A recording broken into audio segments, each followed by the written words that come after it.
आज हम साक्षी भाव के बारे में जानेंगे कि ये साक्षी भाव क्या है। साक्षी भाव, दृष्टा भाव क्या होता है, इसके बारे में जानना है तो हम ओशो के द्वारा जानते हैं। उन्होंने जो कहा है, अक्सर हम ध्यान में सुनते हैं कि अपनी सांसों को, अपने विचारों को साक्षी भाव से देखें। तो ओशो कहते हैं, साक्षी शब्द दो शब्दों से मिलकर बना है, सा और अक्षी।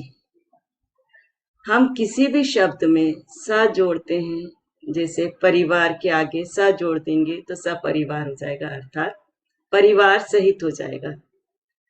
अक्ष का मतलब होता है आंख, जैसे कि आपने मीनाक्षी नाम सुना होगा, इसका मतलब होता है मछली जैसी आंख। साक्षी का अर्थ होता है आंख सहित, अर्थात देखने वाला। हमारे भीतर वह कौन सा तत्व है जो सब कुछ देख रहा है, जिसके नजरिए में, जिसकी दृष्टि में सब कुछ हो रहा है, वो कौन है? एक हमारे चर्म चक्षु होते हैं, दो आंखें जो बाहर की ओर देखती हैं। बाहर जो भी हो रहा वो सब हम इन्हीं चर्म चक्षुओं के द्वारा देखते हैं। भीतर कौन है? जो सब हमारे अंदर भीतर जो भी हो रहा है वो देख रहा है। आप उसे अंतर्यामी कह सकते हैं, आप चेतना कह सकते हैं। भीतर का जानने वाला वह तत्व, वही साक्षी हुआ। इसे हम एक उदाहरण से समझ सकते हैं। जैसे कोर्ट कचहरी में साक्षी का मतलब होता है विटनेस, गवाह। तो दोस्तों, रोड पर दो आदमी आपस में लड़ाई कर रहे थे, जिसे एक आदमी खिड़की से देख रहा था। एक आदमी ने दूसरे आदमी को मारा और वह जमीन पर गिर पड़ा।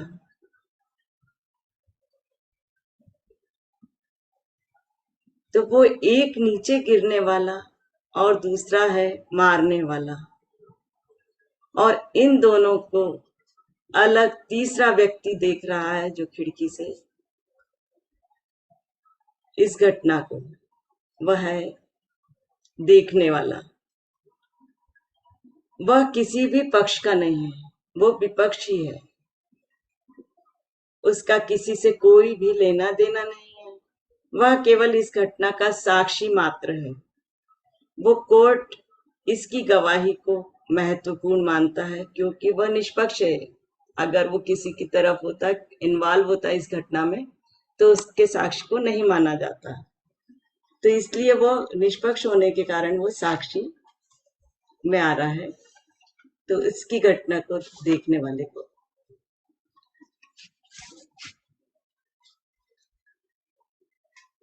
अब इसी से हम समझते हैं कि हमारे भीतर भी कोई ना कोई बैठा है जो आंखों से सम्मुख इन चीजों को, जो घटनाओं को हो रही, वो दिख रहा है। जैसे ये शरीर अच्छा करे या बुरा करे, कि मन में कोई भी शुभ विचार आए या अशुभ विचार आए, कि हृदय में सद्भावना आ रही है या दुर्भावना आ रही, वही एक तत्व है जो जानता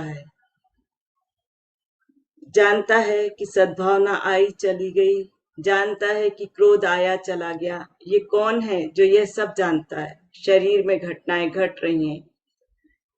कभी ये शिशु रूप में था, कभी किशोर अवस्था में आया, कभी प्रौढ़ावस्था में आया और कभी वृद्धावस्था में आया।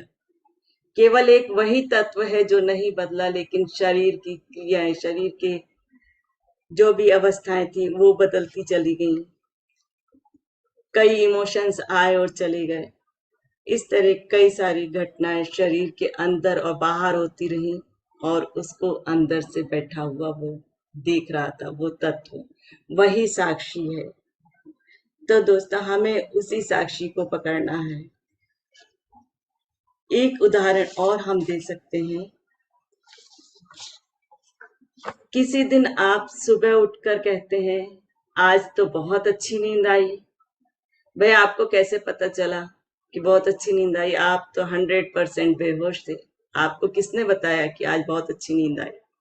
जो कह रहा है कि आज बहुत अच्छी नींद आई, इसका मतलब कि भीतर कोई जागा हुआ है जिसकी नजर है। इसी तरह कई बार ऐसा होता है, सपने आते हैं, नींद अच्छी नहीं होती है, तो हमको लगता है नींद अच्छी नहीं हुई, बोलते हैं, तो हमको बताने वाला कौन है? वो विटनेस कौन है जो हमें बता रहा है कि नींद आज अच्छी नहीं हुई? तो वही साक्षी है। मतलब साक्षी की साधना में हमें नई चीज कोई भी नहीं खोजना है, बल्कि उस पर ध्यान देना है जो हमारे अंदर पहले से ही मौजूद है। बस विस्मरण हो गया है, क्यों? क्योंकि हम बाहरी दुनिया में उलझे हुए हैं। वो इसका उल्टा अगर हम कर लें, हम अंदर की दुनिया को देखें, बाहर की दुनिया को भूल जाएं, तो हम उस साक्षी धागे को पकड़ लेंगे। बस हमें थोड़ा भीतर की ओर मुड़ना है, भीतर की ओर उतरना है, और इसका अभ्यास बहुत ही सरल है। अगर हम करते हैं तो बहुत ही आनंद आता है। कभी इसका प्रैक्टिकल करके देखिए। कई बार हम आराम से बैठे रहते हैं और आप अंदर क्या हो रहा है केवल देखना है, बस साक्षी भाव इसी को कहते हैं, जब आप बिना इन्वॉल्व हुए उसको देखेंगे। इसी तरह बाहर की घटनाओं को भी उसमें इन्वॉल्व हुए बिना अगर देखेंगे तो वही साक्षी भाव है। तो थैंक यू।